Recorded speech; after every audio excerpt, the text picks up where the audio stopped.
busier than a one-legged field goal kicker.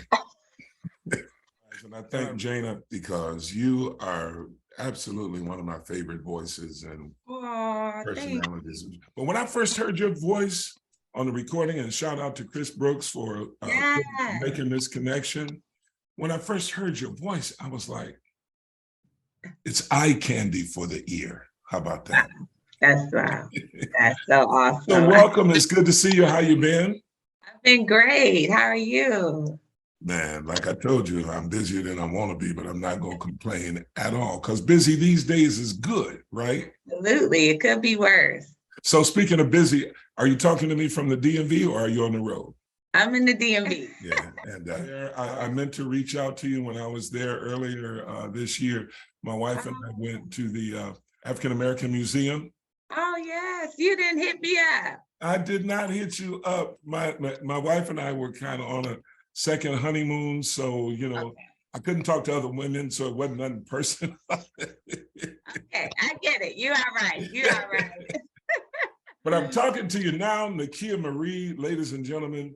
You've been hearing her cuts on my show, and I believe not was creative, but it is so creative.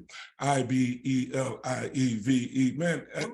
I'm like, this girl, you wrote that, right? I wrote that, yes, sir. This girl is a writer. She's not just another talent. She's not just another pretty face. She's in the game all the way. Come on. How does it feel to be a part of this industry, or do you consider yourself solely a gospel artist? I do consider myself gospel inspirational because it's good news. So that's what my message is. It's bringing good news to the world in a unique way. Sometimes when I go to different radio stations, they're like, it's a little edgy. And then you go to the secular stations and they're like, it's not edgy enough. So I'm like, what do you want me to do? Well, can I tell you what I want you to do? Sure. I want you to be you. Amen. That's all I can do. Because you are so fresh. You're so unique. I mean, you walking down the middle of the street to the beat. I'm like, yeah, that's what's happening. And, you know, I'm developing a podcast for my wife and I. So I've incorporated the services of my granddaughter, right? So we put a little trailer together, and my granddaughter was like, Pops, you late. You are late to the game. Let me bring you up on the game. And so I get it. I understand it. I don't consider myself old school, but I you know, because I still feel 21 on the inside. But how has the game changed from your perspective? I would say it was always kind of more on the churchy kind of side with the music, which was great. I think this new generation of music is just making different statements, even though back then it was amazing. Like my dad and mom, like that's all we listened to. We loved the Clark sisters, and you know, that was our thing. I think once Kurt came out, and then your Mary Marys, and then it kind of, you know, switched. But now I feel like anything is acceptable. Rap now is more acceptable, and just delivering the message in a different package, I think is important. Because Jesus is just, he's not like a one size fits all. Like he's, you know, it's like you can present him in so many different ways. So I am so excited about the transition. But we do have amazing, I just want to know, do you see yourself up there? Yes, I see myself. I didn't mean to interrupt you. I'm sorry. Go ahead. I'm sorry. He was saying like I had something. I was like, oh no, what I did. No, you good. I just wanted you to know. I just wanted you to know you really are in the house. You are in the house. And I think that the industry needs to change to meet the demands of the times. Absolutely, absolutely. You have to see what is going on. What is the world longing for in this hour? And the sound this season is different because and I don't say compete, but we are, you know, going at this world that they are doing something new. So absolutely, every day. Every day. Every 5 minutes. I said, we are so behind. By the time we catch up, they're already 100 steps ahead Exactly. because they're just moving so fast and we stay stuck on something for a long time and they've already moved on to something else. So I just feel like we just have to figure out the rhythm and we should be setting the bar. And I feel like sometimes back in the day, I believe that the bar was set from industry, the gospel side, but I feel like, we're kind of losing that a little bit, but I'm excited to kind of bring some new things to the world, to the gospel, to just people to say, hey, believe in yourself is important. And with God on your side, you can do it. A song called Breathe, where I went through a mental health thing, because this is mental health month, mental health awareness. And there was a moment where your mind is just playing tricks on you and you're listening to the negative thoughts, and just having a song to speak to things that sometimes we don't speak to outside of Sunday morning. To have it in a song was important to me. So I'm just excited. I'm grateful God trusts me to deliver what he gives me. So yeah. I'm so glad about that transparency. So was therapy a part of your journey? Absolutely. Yes. God in therapy. I need to write a shirt. God in therapy. Because so often, like, I grew up in church and that was not something we talked about. It was like, God is all you need. And I'm like, yes, he is. But he also gave people the ability to be a therapist that can also help as well. So God in therapy, that was what worked for me. And also, of course, prayer and all that, but therapy was my blessing too. So I'm grateful for that. And I think people need to be okay with going to therapy because it's important. But I think we've evolved to the point where it's okay, number one, to say, I'm not okay right now. I reached out to a friend of mine the other day because, I'll just be honest, I was having a moment. How important is it to have somebody in your life that you can trust? It is so important because God didn't design us to be alone in the journey. I think it is so important to have people, even if it's one or two, there's a person that is there for you that it is that you trust, especially when you are a preacher or a singer that can handle your humanity. Sometimes people can't handle the human side of you and the things that you go through. That's an excellent point. Now you preaching. No, it's for real. It's real because I struggled in that area where I would minister to people, but then also try to lean on them. And they then were like, I don't know how I feel. And I'm like, geez, like, I'm just having a human moment, or I'm just, like, I wrote the song because I need it too. So I think people struggle with seeing that side. And I'm grateful God sent me people that I can trust, who still acknowledge me to be this person that everyone sees and says she is amazing. She just had a moment and it's okay, and it's okay. And I can trust that they won't go out and do the most with it, that they cover me, they pray for me, they're there for me, and it's genuine. And so that's very important. Why is it that we are made to feel like in order for you to accept what I'm doing, that you have to put me in a box? That's it. Yeah. That's it. And I'm not created to be in a box. No, you are not. You are. No, I'm not. No, but that's so real. Like, I Believe in Me was definitely my anthem. I was like, yes, I can do this. God's got me, and I don't know if I told you this before, but right before my video of I Believe in Me, I literally went through a miscarriage. So I'm literally, literally like, so I'm walking in the street after I literally lost a baby, but I'm still like, God, I trust you, I believe. And it was like after I did that faith move, and I literally was like, okay, I know, that was something that was devastating, but I still pressed on.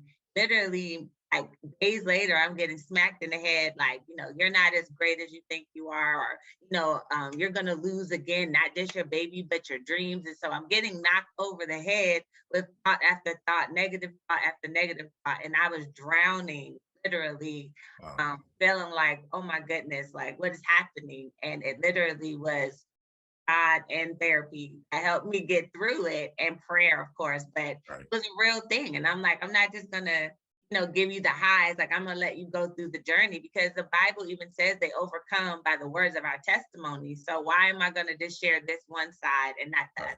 So because they're for different people. So at what point in your mental challenge did the song Breathe come to you? Literally in the bathroom, I was just writing, and I have a journal I write in all the time, and I literally was writing down the thoughts, and I was going through saying, okay, what can I speak against this thought that is, in the word that I can speak against it. But it was coming so fast. So like, you don't belong here, nobody loves you, nobody cares about you. Those are real things that were being told to me. You're not special. I Wow. went through a season, even in the music, where it was like 1 minute everyone was loving me, the next minute they were like, I don't know, she's great, but I don't know where she would fit in, or she's a risk. So I went through that, not on the level, your dreams will never come true, like all of that. So I'm writing the words down, literally crying and weeping on the floor in the bathroom. And then literally I hear God's voice that all of the lies the enemy tries, he won't win. And I was like, okay. And it's like, this isn't the end. Like, something is on the other side that he doesn't want me to get to. So if he can distract me here, keep me here, even keep me at pause, Right. because when you're moving, you're hitting play, he's already afraid. But if I can keep you on pause and Right. make you not so excited or moving forward, then he's winning, because you're now allowing him more time. So I was like, okay, God, I have to really get myself together, get out of this funk. And I spoke to therapists, and it took time, like months. But Sure. I'm grateful for the journey, because I'm stronger mentally. I'm now able to overcome quicker. The thoughts still come, but now I know how to overcome quicker. And I don't feed into them, and I don't allow them to just take me out. Right. And I think that's one reason why Jesus said, my sheep know my voice, Yeah. and a stranger they won't hearken to. In other words, and the enemy does have the power to introduce thoughts. Come on. He cannot make you do anything, but he did it with Jesus. He said, hey, you're hungry, right? See those stones over there? Turn them to bread. It was a thought. He wasn't Yeah. having a literal conversation. And so it becomes so important, and I'm thankful that you brought that up, because it's vital that we know the voice of God and we know the voice of the enemy. Yes. And the third voice is we got to know our own voice. We got to be able to become familiar with and comfortable with our choices and our decision-making capacity. So man, I'm so grateful for, I feel like I need to send you a tithe, but you're not my pastor. So that ain't about to happen. But so let's talk a little bit about your beginning. Take me all the way back to that spark, that moment when you realized that God had deposited a gift in you for the world. Oh, wow. I would say I was probably in elementary school. I was always like writing a lot. Like I always wrote all the time. And my dad, he is also a musician. Frank Hooker was his name. He used to play with Eddie Kendricks back in the day. Get And out. yes. And he had his own group called Frank Hooker and the Positive People. He was really big out back in the day, especially in the DMV. And so when he had me, he got saved, and he was now in the church doing music, and we were there all the time. And he would just, tell me to write down how I would feel. So like if I would feel, this, he was like, write it down. That's a song, write down this and write down that. So I was like, okay, so I'm in elementary school. I would write down things. Like a friend pushed me. I was like, why you do that to me? And then I wrote a song called That's Not Cool. Now that's So, creative.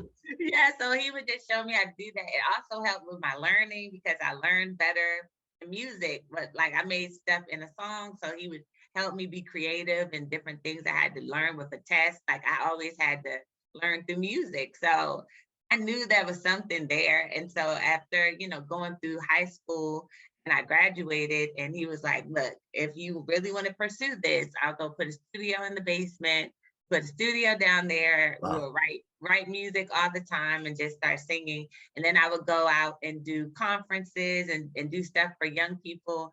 I wrote a song called Bring the Daddies Home. I had a friend who would really struggle with being in a single parent home because her dad left, or the dad was locked up, with my other friend. And I would just write down like, God, bring the daddies home. I want my friends to really like have relationship with him. And so I would go in the prisons and sing the song to the fathers called Wow. Bring the Daddies Home. And they would cry, cry, cry. And then one man, he said, well, tell him let me back in when I get there. He's like, you need to write a song. Says, let the daddy home when I come. So I was like, all right, Yeah, I'll have to write that. when I come home, open the door. Open the door. So, so yeah, so that was a big song back then.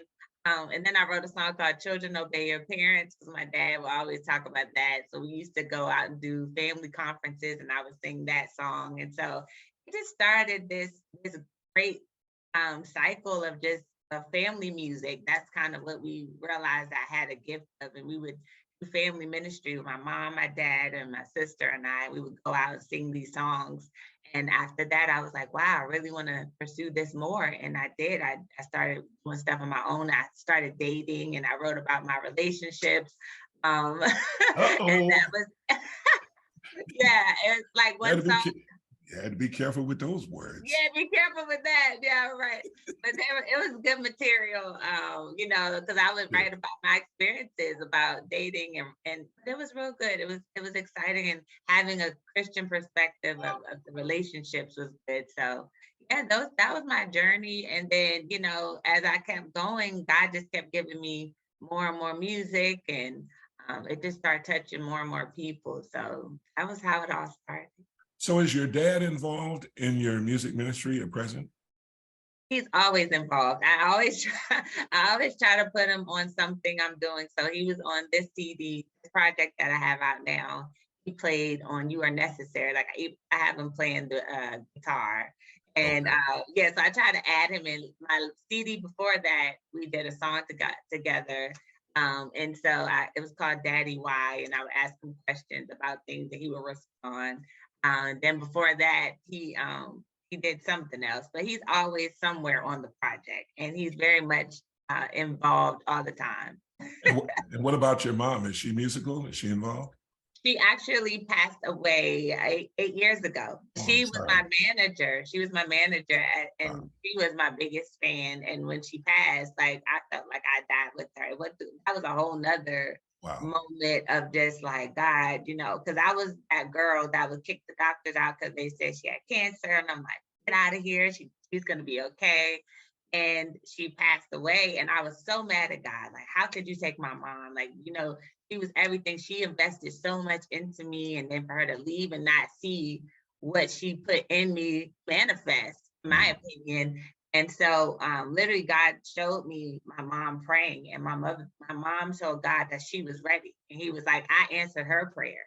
You don't know what her prayer was to me. So it was just a journey, you know, it was a journey. And now everything I do, I always honor her. I always am grateful for all that she put in me, because I wouldn't be where I am today had it not been for her sacrifices and just love and just all that she did for me. Do you look like your mom or your dad? I look just like my mom. Wow. I kind of figured that somehow. I just kind of. Oh, yeah. Everyone tells me that. I was like, you look like your mom, or you have her spirit. Like people that know her. So I'm just like, oh, that's such a compliment. Because I mean, she was amazing. We had over almost 800 people at her funeral. Like it was like crazy the amount of people she impacted just with her life. She was amazing. Nobody like her. Wow. It's so good to have the influence of a godly mother and godly parents. My mom raised 8 of us by herself. My daddy left when I was born. My brothers told me he didn't like what he saw in the crib, so he split. Wow. Wow. She raised us, 8 of us, 5 boys and 3 girls. So having godly parents is a powerful, powerful plus. Come on. Let's talk about your music ministry. Music ministry brings challenges. I know you've talked about some of them personally and professional. Yeah. But other than the mental challenge that you mentioned, what's been the greatest challenge you've had to face? I'm like, do you have time? I think the greatest challenge has been, I would say for me, comparing myself to so many people. I struggled in that. I struggled with comparison because there's so many talented people, like you said, Detroit, like, and trying to not mimic and think, okay, if they made it, this is what I need to do. And I failed miserably because I was trying so hard to become like this person and become that person. And it just didn't work. Like nothing that I did worked. And so I was just like, man, like, what did they do differently? And my dad was like, they were just being who they are. Like you're trying to be them, but that's not your sauce. You know, that's not what's gonna get you here. So I struggled with that. I was like, well, maybe if I sung it this way, or maybe if I sung it that way, or maybe I need to do it this. And that didn't work. So I went through a lot trying to just be okay with how I did things and not try to be like this person, because God created them to be them, just like he created me to be me. And then knowing the timing of God as well. Sometimes you're trying to get somewhere and you don't know, like you're looking at their chapter 30 and you're like, I'm on chapter 3, you know, so you don't know you don't know the struggle that it took for them to get to where they are. You just see where they are and where you want to be. So that's the other part. I really had to overcome that too. Did that take time, or did you have like a revelation one day, like, boom, I'm going to be originally Nikia? It took about a good year. I went through that transition of being okay with me, and understanding that my journey is my journey, and having the faith to say God is going to do for me what I know he is, and know that it may not be this route or may not be this way. He's going to do it, but he's going to do it the way I do. Like, it's okay to be me. So it took me about a year to get there, and to know that, you know, everybody is not going to love what I do, and that's okay, because music is not for everybody. It's for, right, you know, the certain people that it's for. And so I'm okay with that. So that part too, like, no, you're assigned to certain people and what you do is for certain people, and that's okay. And that's a powerful point. Everything is not for everybody. But I had a thought, and I want to share this with you, a question. Have you ever run across somebody who said, I don't like music? I haven't actually. I've never run. No, they'll just say I like this genre, but not I don't like music. Yeah, right. I don't like country. I don't like jazz. I don't like God. But everybody, because I think there is something that God put in us. Yes. To tune into music, because here's a tip. Come on. What is the only entertainment medium that was not created on earth? Mm. Tell me, what is it? We were just talking about it. Music? Yeah. It was created in heaven. And I think that's one reason why you can have 35,000 artists and they all be successful. Yeah. Because music taps into that inner core. I mean, I'm sitting up here talking to you and I'm thinking about when I got my little sports car when I was I must have been about 20 years old, and I'm going down Lakeshore Drive in Michigan, which is a beautiful drive in Grosse Pointe. And I'm listening to Al Green, Let's Stay Together. Yeah. And even as I talk about it, I in my mind, I'm transported back to that moment. That's the power of music. Yes, absolutely. You know, so for me to be able to sit here and I'm talking to the originator of I Believe and Breathe. I mean, right now, I Believe is playing in my head. Wow. I don't know all the words, but I know the feel. I know I can. I know I'm acting up. I'm acting semi-crazy, but that's all right. I was half crazy when I got here, and I'm on my way to the other part. But back to you. What was the greatest moment you've experienced so far in your musical journey? Wow, so many. To see people come up to me and say, you know, I didn't lose hope, or I didn't give up, or I didn't kill myself, or your music saved my life, or listening to your song is medicine. To, you know, like, people have not taken medicine for things. They just listen to my songs. They're like, it's healing. Hearing those stories and testimonies is like, wow, like, it makes me cry, because I'm just like, this is just like, I mean, because imagine if I didn't continue, you know. And sometimes you're like, because you might not get the award or you're not nominated for something, that doesn't mean you're not impacting so many people. And I think I had to change my perspective, because to me, success was that, I was like, well, I'm not successful because I haven't won this award. When Right. really, like, there's so many rewards that I have seen, just the reward of people living, and people, parents calling me like my child. I was a virgin when I got married, and I wrote a song about my journey. And I had certain people telling me that their children waited listening to my music. And so it's just been phenomenal. That to me is success. So those stories and testimonies is what's been the greatest thing that has happened. Name the top 5 artists on your playlist right now. Ooh. Trouble. No. I love Mali music, Ty Tribbett, Jonathan McReynolds. Who else is on my playlist? Maverick City is on my playlist, and myself. No. You better have said yourself, girl. You better have said. Is that really bad? Because that's people be like, I didn't want to sound. You know, the scripture said, "Love thy neighbor as thyself." Come on, yes. So you got it. So who are the 5 mainstream artists? Who do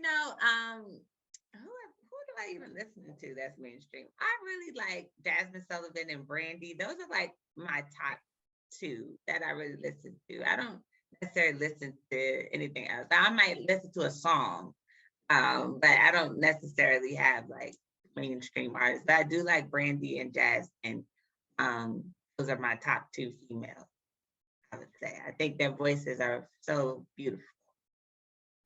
So what is the thing or the event or the stage that you aspired to perform on?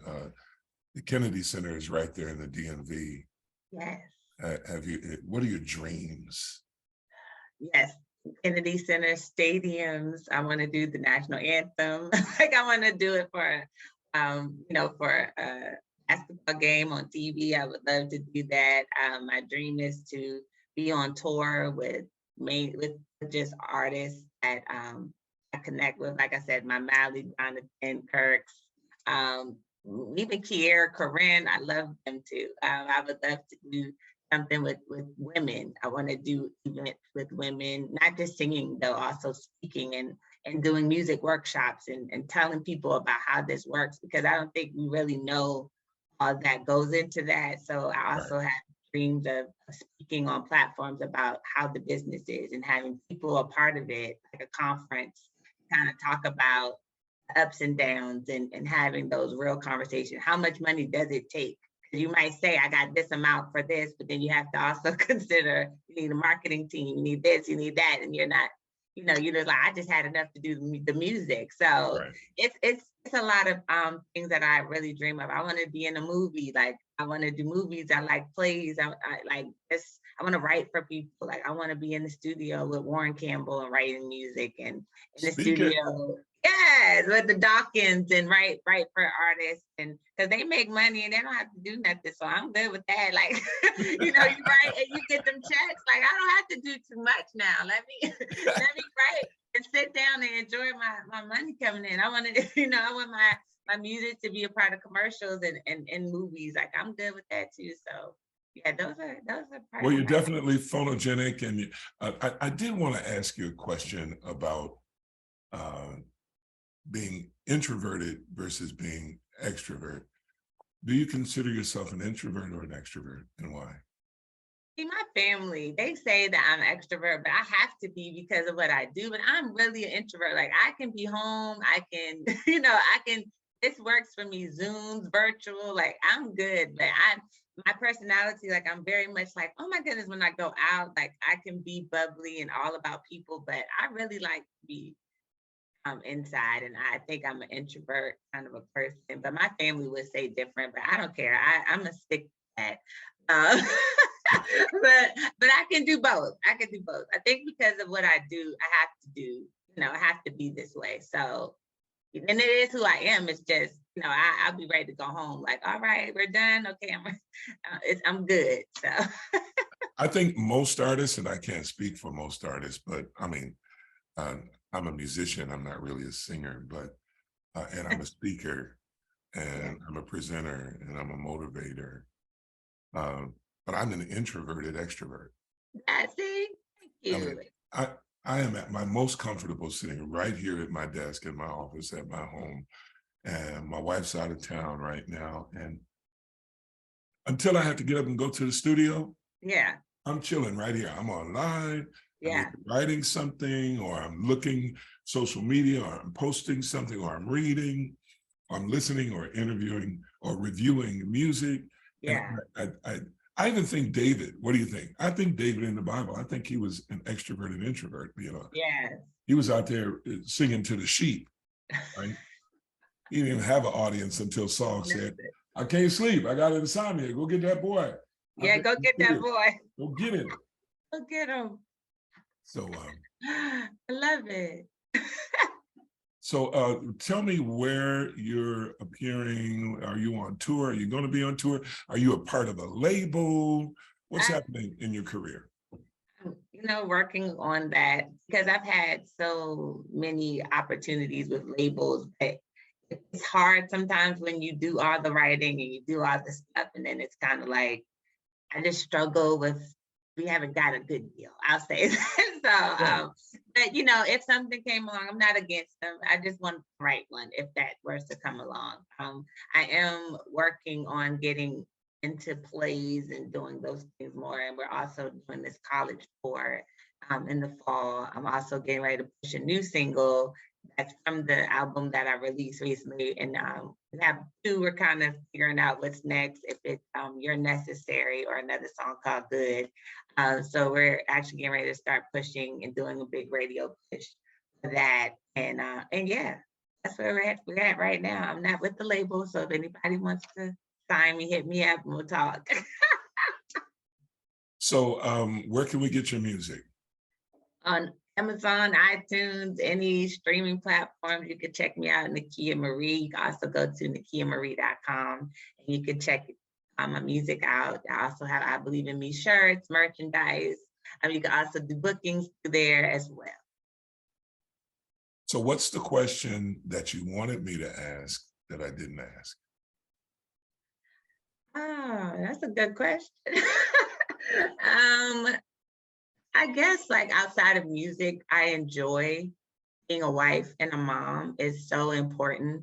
Sometimes, and in the beginning, I was so driven by just doing the music, but I do have to do better with making sure you balancing, you know, kids and all that they have to do, and husband and what he needs, and then also being who I am with music and stuff. So I'm learning to balance. So just throwing that out there, like, you know, you can be an artist, a singer, and a mom and a wife and have several hats. Just make sure you just balance it. And I'm grateful for my family that helps me a lot. How long you been married? How many kids you have?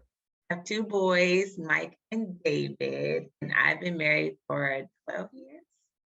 12 years. Isn't that special? You just a baby. No, I got married at 7.